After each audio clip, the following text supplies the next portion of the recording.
There was really only one big question for the big execs of the huge German car companies at the world's biggest motor show. Why are they 10 years behind Tesla in offering us an all-electric car?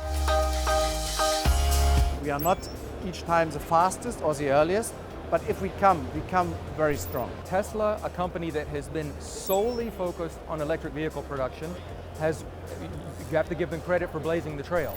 But if you look at other entries on the marketplace from other companies that also do normal cars, so to say, this is really the first time you're getting long range, fully usable, everyday usable electric vehicles coming from mainstream manufacturers.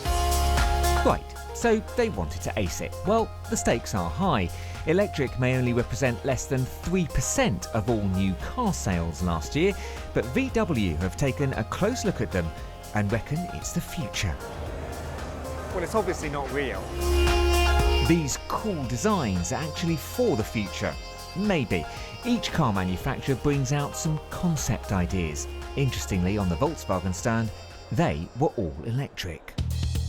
The real car they were launching was the ID.3, a sort of electric Golf, with a 205 to 340 mile range depending on the exact model, with prices starting from a competitive €30,000. And a first from VW. They'll guarantee the battery for 8 years, meaning that if it loses more than a quarter of its full charge when new, they'll replace it.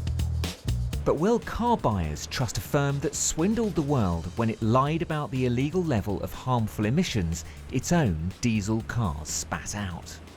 We invested a lot, really, to fulfill our commitment to the CO2 targets. And it's not just only the CO2 targets during driving. For example, the battery cells after a normal life cycle of a car, which is mainly 8 years, 9 years, the battery cells are still healthy. And you can use them, for example, for a second life. We will offer the customer, in not all, but most of the European countries, we are able to offer contract to use green energy also during the driving. Audi hasn't done much in the way of electric for the past 10 years either, although now they have this. Sorry, that's another concept car. Now they have this. They've started with the popular style family SUV, but at more than £70,000, can many families afford it?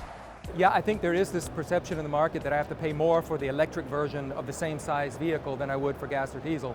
I think what you're going to see is that, at least at Audi, we're going into a lot lower segments in order to make electrification much more affordable. There aren't many families that could afford €90,000 for a car. Sure there are. The e-tron started selling this year and has a range of 320 miles and will be joined by a sportier, more expensive electric GT model next year with a mid-range SUV, think sort of Q3, slated for 2021. Over at Mercedes, I found something much more affordable. The new Smart EQ42 Cabrio blows your hair rather than the budget at a smidge over £25,000, but will struggle to do a 90-mile round trip without plugging in. It joins their EQC offering, which I'm told will be joined by over half a dozen more all-electric models next year. But surely some things will never lose the roar of a combustion engine. Now, when Land Rover decide to make the Defender electric, well, then you know there's a trend going on. It also updates its own software over the air.